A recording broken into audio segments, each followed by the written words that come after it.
नमस्कार दोस्तों, बहुत बहुत स्वागत है आप सभी का एक बार फिर से। जी हाँ दोस्तों, पूरे दिन की कई महत्वपूर्ण और बड़ी खबर निकलकर सामने आ रही है। जानेंगे सब खबरों को विस्तार से। तो दोस्तों, खबरों में आगे बढ़ने से पहले वीडियो को एक प्यार भरा लाइक जरूर कर दे और ताज़ा खबरों को जानने के लिए चैनल को सब्सक्राइब भी जरूर कर ले। तो देखते हैं पहली बड़ी खबर क्या निकल कर आ रही है। तालिबान ने किया पूरे पंजशीर पर कब्जे का दावा। कहा, पुलिस हेडक्वार्टर और जिला केंद्र हमारे कब्जे में। पूरे अफगानिस्तान पर कब्जा कर चुका तालिबान पिछले कई दिनों से पंजशीर घाटी को अपने कब्जे में लेने के लिए जंग लड़ रहा है। इस जंग में अभी तक बड़ी संख्या में तालिबानी आतंकी मारे जा चुके हैं, साथ ही कई विद्रोह भी इस लड़ाई में मारे जा चुके हैं। इस बीच रविवार को तालिबान ने दावा किया कि उसने पंजशीर घाटी की राजधानी बाजारक में प्रवेश कर लिया है। तालिबान के प्रवक्ता बिलाल करीमी ने ट्वीट करके ये जानकारी दी है। तालिबानी प्रवक्ता बिलाल करीमी ने बताया कि उसके लड़ाकों ने बाजारक से सटे रूखा पुलिस हेडक्वार्टर और जिला केंद्र को कब्जे में ले लिया है। हालांकि अभी इसकी कोई आधिकारिक पुष्टि नहीं हुई है। वहीं तालिबान के दावे को पंजशीर प्रशासन के नेता अहमद मसूद और पूर्व उपराष्ट्रपति अमरुल्लाह सलाह ने खारिज कर दिया है। तालिबान ने 3 दिन पहले भी पंजशीर पर कब्जे की बात कही थी।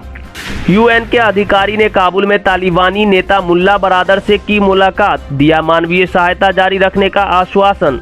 तालिबानी नेता मुल्ला बरादर ने रविवार को काबुल स्थित विदेश मंत्रालय में मानवीय मामलों के लिए संयुक्त राष्ट्र के महासचिव मार्टिन ग्रिफिथ्स से मुलाकात की, जहां ग्रिफिथ्स ने कहा कि संयुक्त राष्ट्र अफगानिस्तान के साथ अपना समर्थन और सहयोग जारी रखेगा। तालिबान के प्रवक्ता मोहम्मद नईम ने ट्वीट करके यह जानकारी दी। बता दें कि आतंकवादी समूह तालिबान ने अफगानिस्तान से अपने सैनिकों को वापस बुला लेने के बाद पूरे अफगानिस्तान पर कब्जा कर लिया है। अफगानिस्तान पर तालिबान के कब्जे के बाद अब तालिबान के अंदर अलग अलग गुटों के बीच सत्ता पर काबिज होने को लेकर कलह शुरू हो गई है। खबरों के मुताबिक हक्कानी नेटवर्क के नेता अनस हक्कानी और खलील हक्कानी के साथ तालिबान के संस्थापक मुल्ला बरादर और मुल्ला याकूब के बीच जोरदार झड़प हुई है। इस झड़प में मुल्ला बरादर के घायल होने की खबर है। बता दें कि तालिबान मुल्ला बरादर को अफगानिस्तान का नया राष्ट्रपति बनाना चाहता है, जबकि हक्कानी समूह इस पद को अपने पास रखना चाहता है। केरल में नहीं रुक रही कोरोना की रफ्तार। नाइट कर्फ्यू के साथ अब रविवार को भी सख्त लॉकडाउन।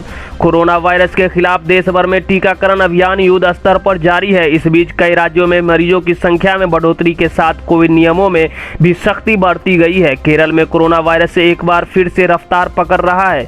यहां रोजाना 30,000 से ज्यादा मामले सामने आ रहे हैं। महामारी के प्रकोप को देखते हुए राज्य सरकार ने सख्त लॉकडाउन लागू किया हुआ है। लोगों को सिर्फ बहुत जरूरी होने पर ही घर से निकलने की अनुमति है। कोविड के बढ़ते मामलों के बीच केरल पुलिस सख्ती से लॉकडाउन का पालन करवा रही है। रविवार को सिर्फ आवश्यक सेवाओं की अनुमति के साथ राज्य में सख्ती जारी रही। दक्षिण भारत में केरल की स्थिति ज्यादा खराब है। अब यहाँ कोरोना के बढ़ते मामलों के साथ मरीजों की मौत का आंकड़ा भी चिंता का कारण बन गया है। पिछले कई दिनों से रोजाना केरल में 140 से अधिक लोगों की मौत दर्ज की जा रही है। राकेश टिकैत ने केंद्र सरकार को चेतावनी दी। दिल्ली नहीं छोड़ेंगे किसान, फिर चाहे हमारी कब्र ही क्यों ना खोद दो। भारतीय किसान यूनियन के नेता राकेश टिकैत ने किसान आंदोलन को लेकर केंद्र सरकार को सख्त चेतावनी दे दी है। उनका आंदोलन किसी भी कीमत पे खत्म नहीं होगा, फिर चाहे आंदोलन स्थल पर उनकी कब्र ही क्यों ना खोद दी जाए। रविवार को मुजफ्फरनगर में हुई महापंचायत में राकेश टिकैत ने कहा कि हम ये संकल्प लेते हैं कि हम धरना स्थल को नहीं छोड़ेंगे, फिर चाहे हमारी कब्र ही क्यों ना खोद दी जाए। राकेश टिकैत ने कहा कि जरूरत पड़ने पर हम अपनी जान भी दे देंगे, लेकिन जब तक हम विजय नहीं होंगे तब तक धरना स्थल नहीं छोड़ेंगे। आपको बता दें कि यूपी के मुजफ्फरनगर में भारतीय किसान यूनियन की महापंचायत पिछले काफी महीनों से प्रस्तावित थी। रविवार को इस महापंचायत में लोगों को हुजूम देखने को मिला। इस दौरान मंच के किसानों को संबोधित करते हुए राकेश टिकैत ने कहा कि हमें देश को बिकने से रोकना है, किसान को बचाना चाहिए, देश को बचाना चाहिए, कारोबारियों, कर्मचारियों और युवाओं को बचाना चाहिए। दोस्तों, अगर आप भी अपने गांव, शहर या राज्य की खबर देखना चाहते हैं तो कमेंट में अपने गांव, शहर या राज्य का नाम जरूर लिखें। और अगर आपको अभी तक किसी सरकारी सुविधा का लाभ नहीं मिला है तो वो भी कमेंट करके हमें जरूर बताएं कि सरकार की कौन सी योजना आप तक नहीं पहुंची, जिससे कि आपकी बात हमारे चैनल के माध्यम से सरकार तक पहुंच जाए। तो चलिए बढ़ते हैं अगली बड़ी खबर की ओर। तालिबान से आरएसएस की तुलना कर घिरे जावेद अख्तर। बीजेपी नेता बोले माफी मांगे, नहीं तो उनकी फिल्में देश में नहीं चलेगी। गीतकार और फिल्म लेखक जावेद अख्तर ने हाल ही में दिए अपने बयान में तालिबान की तुलना आरएसएस से की है। जावेद अख्तर का ये बयान भारतीय जनता पार्टी को पसंद नहीं आई है। भाजपा नेता राम कदम ने कहा है कि जब तक जावेद अख्तर आरएसएस और विहिप की तुलना तालिबान से करने वाले अपने हालिया बयानों के लिए माफ़ी नहीं मांगते, तब तक अख्तर की फिल्में देश में नहीं दिखाई जाएगी। बीजेपी नेता राम कदम ने साफ साफ कहा है कि जावेद अख्तर और उनसे और उनके परिवार से जुड़ी किसी भी फिल्मों को देश में चलने नहीं दिया जाएगा। हाल ही में एक न्यूज पोर्टल को दिए इंटरव्यू में जावेद अख्तर ने कहा, तालिबान बारबर है, उनकी हरकतें निंदनीय हैं, लेकिन आरएसएस, विहिप और बजरंग दल का समर्थन करने वाले सभी एक जैसे हैं। वो भी देश को एक हिंदू राष्ट्र बनाना चाहते हैं, लेकिन मैं आपको बता दूं कि भारत कभी एक हिंदू राष्ट्र नहीं बनेगा। ये टिप्पणियां भाजपा को अच्छी नहीं लगी। बीजेपी नेता राम कदम ने कहा कि अगर आरएसएस तालिबान की तरह होता तो जावेद अख्तर को इस तरह के बयान देने की अनुमति नहीं दी जाती। अखिलेश का भाजपा पर हमला, कहा यह सरकार केवल नाम बदलने का काम करती है। समाजवादी पार्टी के राष्ट्रीय अध्यक्ष और प्रदेश के पूर्व मुख्यमंत्री अखिलेश यादव रविवार को भदोही पहुंचे। यहां इनार गांव के समाजवादी शिक्षक सभा की ओर से आयोजित शिक्षक अधिवेशन में अखिलेश यादव ने भाजपा सरकार पर जमकर निशाना साधा। उन्होंने कहा कि मौजूदा सरकार केवल सपा सरकार के समय हुए शिलान्यास पर शिलान्यास, लोकार्पण रही है। यह सरकार केवल नाम बदलने का काम करती है। अखिलेश यादव ने कहा कि मुख्यमंत्री योगी आदित्यनाथ बताएं कि 4 साल के कार्यालय में कोई ऐसा काम किया है जिसका उन्होंने शिलान्यास भी किया और लोकार्पण भी। इस दौरान सपा अध्यक्ष ने बिना नाम लिए प्रधानमंत्री नरेंद्र मोदी पर भी निशाना साधा। उन्होंने कहा, सबको याद होगा किसी ने कहा था कि गंगा को साफ करना है, लेकिन गंगा मैया कितनी साफ हुई यह सभी देख रहे हैं। रामपुर पहुंचे यूपी पूर्व राज्यपाल अजीज कुरैशी, बोले आजम खां के साथ सरकार ने किए जुल्म। उत्तर प्रदेश के पूर्व राज्यपाल अजीज कुरैशी शनिवार को समाजवादी पार्टी के कद्दावर नेता और रामपुर के सांसद आजम खां के घर पहुंचे।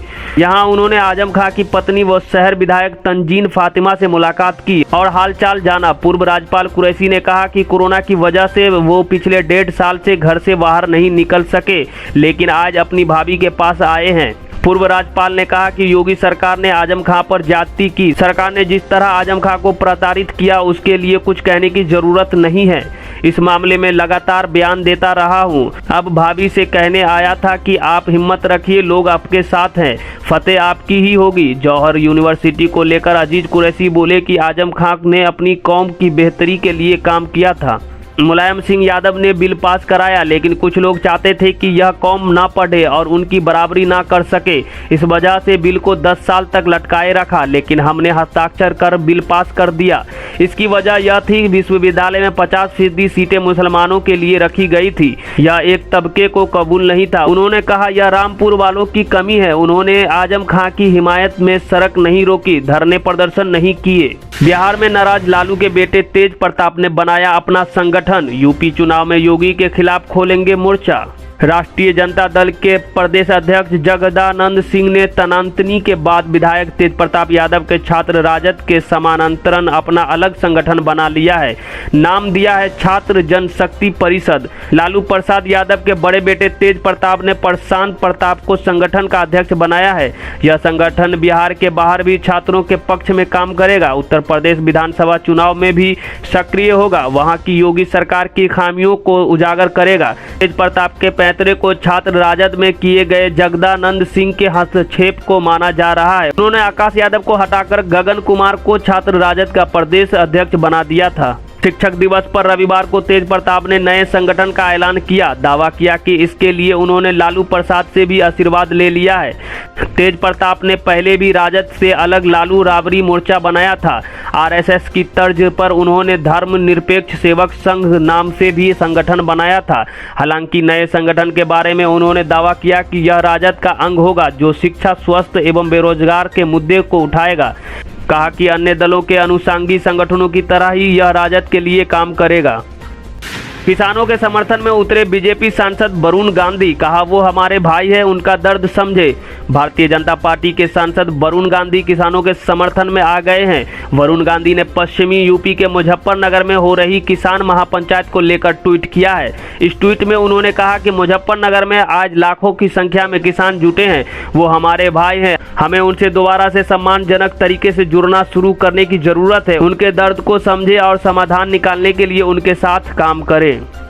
सराफा बाजार में सोने के दाम में 276 रुपये प्रति 10 ग्राम की गिरावट देखने को मिली। आज सोने का दाम 47,247 रुपये प्रति 10 ग्राम पर रहा। वही चांदी की कीमत में 182 रुपये प्रति किलोग्राम की गिरावट देखने को मिली। इससे चांदी की कीमत 63,487 रुपये प्रति किलोग्राम पर रहा। तो दोस्तों आइए जान लेते हैं आज के मौसम समाचार को। देश के कई शहरों में भारी बारिश का दौर जारी है। तो भारतीय मौसम विभाग ने अपने ताज़ा अपडेट में कहा है कि दिल्ली में आज बादल बरस सकते हैं, तो वहीं मुंबई में भी जोरदार बारिश के आसार है। हालांकि आज सुबह महानगरी में जमकर बारिश हुई भी है। आईएमडी के मुताबिक 7 से 9 सितंबर के दौरान हिमाचल प्रदेश, उत्तराखंड, उत्तरी पंजाब और जम्मू क्षेत्र और पूर्वी राजस्थान में भारी वर्षा के आसार हैं। तो वहीं उत्तर पश्चिमी भारत में हल्की बारिश की संभावना नजर आ रही है। तो दोस्तों ये थी अब तक की सभी बड़ी खबरों की अपडेट। टुडे ब्रेकिंग न्यूज और लेटेस्ट खबरों को देखने के लिए हमारे चैनल को सब्सक्राइब जरूर कर ले, वीडियो लाइक और शेयर जरूर कर दे अपने दोस्तों रिलेटिव के साथ। तो दोस्तों आपसे फिर मिलेंगे काम की खबरों और सरकारी योजना की एक और नई वीडियो के साथ। तब तक के लिए धन्यवाद।